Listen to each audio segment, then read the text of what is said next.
बिस्मिल्लाहिर्रहमानिर्रहीम अस्सलाम वालेकुम वीवर्स। आज मैं आप लोगों के लिए पोटैटो सैंडविच समोसा की रेसिपी लेकर आई हूँ। ये स्नैक बहुत ही ज़्यादा टेस्टी और इजी है। बच्चों बड़ों सभी को पसंद आने वाली रेसिपी है। आप फर्स्ट टाइम भी ट्राई करेंगे तब भी आपकी बिल्कुल परफेक्ट बनेगी ये रेसिपी। और बनाना बहुत ही ज़्यादा ईजी है, 5 मिनटों में बन जाती है। अचानक भूख लगे, अचानक मेहमान आ जाए, तब भी आप ये रेसिपी बनाकर इंजॉय कर सकते हैं। बच्चों को लंच बॉक्स में दे सकते हैं, टी टाइम पर भी बना सकते हैं। रेसिपी स्टार्ट करते हैं। बिस्मिल्लाहिर्रहमानिर्रहीम। सबसे पहले डो तैयार करेंगे। एक बोल में ऐड कर देंगे मैदा छना हुआ 1 कप भरकर। साथ ही इसमें ऐड कर देंगे नमक हाफ़ टी स्पून, और इसमें जाएगी अजवाइन 1/4 टीस्पून, कुकिंग ऑयल 1 टेबलस्पून भरकर। अच्छे से इसे एक दफ़ा मिक्स कर लेंगे और उसके बाद थोड़ा थोड़ा पानी शामिल करते हुए हम इसकी डो तैयार कर लेंगे। जैसे कि हम समोसों की डो तैयार करते हैं थोड़ी हार्ड, वैसे ही हमने डो तैयार करनी है। सॉफ्ट डो हमने बिल्कुल भी नहीं रखनी।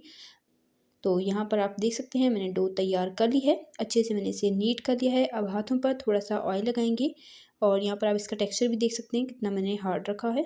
हाथ पर थोड़ा सा ऑयल लेकर ऊपर अच्छे से स्प्रेड कर लेंगे और इसे 5 से 10 मिनट का रेस्ट दे देंगे। तब तक हम आलू की स्टफिंग तैयार कर लेते हैं। एक बोल लेंगे, इसमें ऐड करेंगे उबले मैश किए हुए आलू। तकरीबन 2 दरमियाने साइज़ के आलू थे, उन्हें मैंने बॉयल करके मैश कर लिया है। चाट मसाला जाएगा 1 टीस्पून, कुटा धनिया हाफ़ टी स्पून, कुटी लाल मिर्च 1 टीस्पून, पिसी हल्दी 1/4 टीस्पून, पिसी लाल मिर्च 1/4 टीस्पून, और नमक इसमें जाएगा 1/4 टीस्पून, क्योंकि आलू बॉयल करते हुए भी मैंने नमक ऐड किया था। हरा धनिया बारीक कटा हुआ हस्बे ज़रूरत, और हरी मिर्च 1 अदद चॉप करके इसमें ऐड कर देंगे। गाजर 1 टेबलस्पून, प्याज 2 टेबलस्पून चॉप किए हुए इसमें ऐड करेंगे। और तमाम इंग्रेडिएंट को अच्छे से हाथ की मदद से मिक्स कर लेंगे। आप चाहें तो फोक की मदद से भी मिक्स कर सकते हैं, लेकिन हाथ से ये बहुत ही अच्छे से मिक्स हो जाएगा। अब इसमें ऐड कर देंगे कॉर्नफ्लावर 2 टेबलस्पून भरकर। कॉर्नफ्लावर ऐड करने के बाद दोबारा से इसे अच्छे से मिक्स कर लेंगे। और जी हमारे यहाँ पर चटपटी ज़बरदस्त सी पोटैटो सैंडविच समोसा की स्टफिंग बनकर तैयार हो चुकी है। नमक मिर्च आप अपने टेस्ट के अकॉर्डिंग कम या ज़्यादा कर सकते हैं। तो स्टफिंग को अब साइड पर कर देते हैं। डो की तरफ आ जाते हैं। इसका भी 5 मिनट का रेस्ट कंप्लीट हो चुका है। अब हम इसके पेड़े निकाल लेंगे। तो दरमियानी साइज़ के 3 पेड़े इसके इजीली निकल जाएंगे। तो यहाँ पर मैंने एक पेड़ा बना लिया है। अब थोड़ा सा खुश्क आटा लगाते हुए हम इसे हाथ की मदद से अच्छे से फैला लेंगे और उसके बाद रोलिंग पिन की मदद से बेल लेंगे। रोटी को हमने ना ही बहुत मोटा बेलना है ना ही बहुत पतला। मैं आपको बेल कर चेक कराऊंगी कि हमने इसकी थिकनेस कितनी रखनी है। तो इसी दौरान आपसे रिक्वेस्ट है, अगर आप चैनल पर नए हैं चैनल को सब्सक्राइब कर लें। इससे हमारी हौसला अफजाई होती है, हमें पता चलता है कि हम कैसा काम करें। तो चैनल को लाजमी सब्सक्राइब किया करें।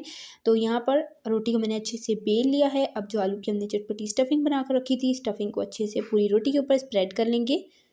तो फोक की मदद से भी कर सकते हैं या हाथ पर थोड़ा सा ऑयल लगाकर भी आप इसे अच्छे से स्प्रेड कर सकते हैं। तो यहाँ पर सारा मिक्सचर मैंने स्प्रेड कर लिया है। अब हमने क्या करना है, इसकी फोल्डिंग करनी है। तो इस तरह से हम इसे फोल्ड कर लेंगे और अच्छे से प्रेस भी करते रहेंगे साथ साथ, ताकि जब हम इसे फ्राई करें तो ये बिल्कुल भी ना खुले। तो चारों साइड्स को अच्छे तरीके से मैंने यहाँ पर फोल्ड कर लिया है।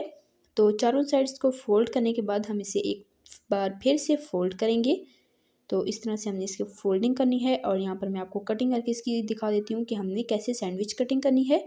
तो सबसे पहले हम इसे 4 बराबर हिस्सों में डिवाइड कर लेंगे। तो चौड़ाई आप देख सकते हैं कि मैंने कितनी रखी है। तो बहुत ज़्यादा आपने पतला नहीं रखना है इन पीसेस को। आपके अगर 3 पीसेस बन रहे हैं तो आप 3 भी बना सकते हैं। तो यहाँ पर आप इसकी लेयर्स अंदर की चेक करें कितनी ज़बरदस्त आई हैं। अब सैंडविच कटिंग के लिए हमने एक पीस लेना है और इस तरह से हमने इसकी कटिंग कर लेनी है। और जी देखें जी माशाल्लाह इसकी लुक कितनी ज़बरदस्त आ रही है। तो सेम तरीके से दूसरे स्लाइस की भी मैं कटिंग कर लूँगी और इसी तरह से हम सारी की सारी सैंडविच कटिंग कर लेंगे। तो यकीन करें, आप ये स्नैक्स एक दफ़ा ट्राई करेंगे ना, आप इससे हर रोज़ बनाना चाहेंगे। जब आपको भूख लगे आप यही रेसिपी बनाएंगे। बहुत ही ज़्यादा ईजी है और बहुत टेस्टी भी है। लुक भी इसकी बहुत ही ज़बरदस्त आती है। तो यहाँ पर सारे स्नैक बन चुके हैं। ऑयल को मैंने गरम कर लिया है।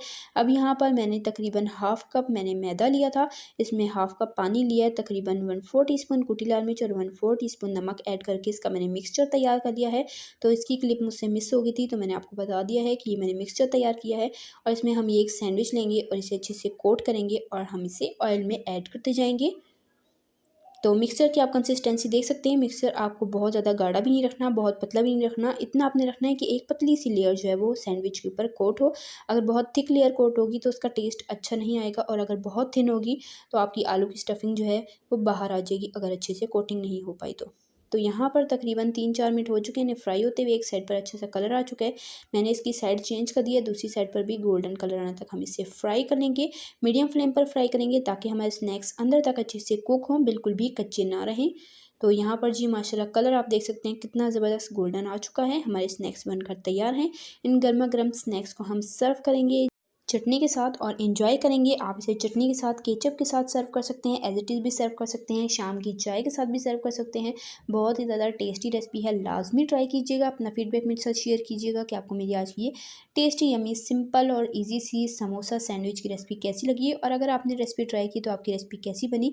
मैं आपके लिए इस चैनल पर इस तरह की रेसिपी डेली लाती रहती हूँ। सब्सक्राइब कर लें ताकि आप हमारी कोई भी रेसिपी मिस ना करें और सबसे पहले आप तक नोटिफिकेशन पहुँचे।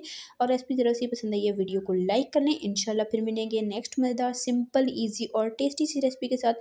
तब तक के लिए अल्लाह हाफ़िज़। अपना रखिएगा ढेर सारा ख़्याल और मुझे अपनी दुआओं में याद रखिएगा। अल्लाह हाफ़िज़।